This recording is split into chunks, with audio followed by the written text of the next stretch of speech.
অন্নপূর্ণা ভান্ডারে অনুমোদন মন্ত্রিসভার 1 জুন থেকে অ্যাকাউন্টে 3,000 টাকা। নতুন করে আবেদনের দ্রুত পোর্টাল চালু। সিএ ও এসআইআর ট্রাইব্যুনালে আবেদনকারীদেরও ভাতা।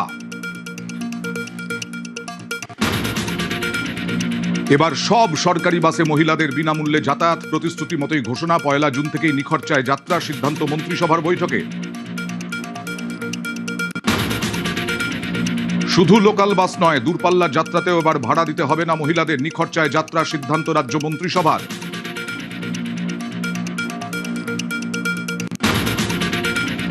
ক্ষমতায় এলে 45 দিনে 7ম পে কমিশনের প্রতিশ্রুতি। পালাবদলের 9 দিনের মধ্যেই কথা রাখল বিজেপি সরকার। স্বস্তিতে রাজ্য সরকারি কর্মীরা।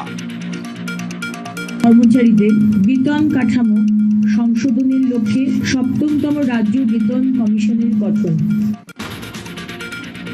ইমাম মুয়াজ্জেম পুরোহিত ভাতা বন্ধ। রাজ্যে ধর্মীয় সহায়তামূলক প্রকল্প চলতি মাস পর্যন্তই। পরের মাস থেকে আর ভাতা নয়। সিদ্ধান্ত মন্ত্রিসভার বৈঠকে। পরিবর্তনের বাংলায় পুলিশকে পেটানোর দিন শেষ। বিক্ষোভের নামে উর্দিধারীদের গায়ে হাত পড়লে আর রেয়াত নয়। কড়া বার্তা মুখ্যমন্ত্রী। একটা পুলিশের গায়ে যদি হাত পড়ে, এই সরকার তার আইন প্রয়োগ করে যতদূর যেতে হয় হবে।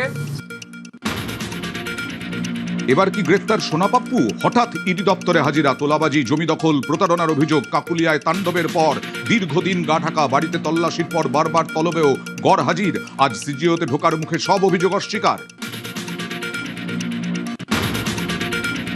পুরনিয়োগ দুর্নীতি মামলায় ইডি দপ্তরে পাচুরায় দক্ষিণ দমদম পুরসভার প্রাক্তন চেয়ারম্যানকে জিজ্ঞাসাবাদ। ধৃত প্রাক্তন মন্ত্রী সুজিত বসুর মুখোমুখি বসিয়ে প্রশ্ন।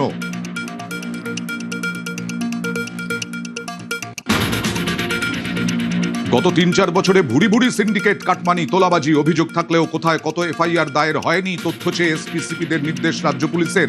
নতুন দায়ের হওয়া মামলারও তথ্য তলব। Top headlines.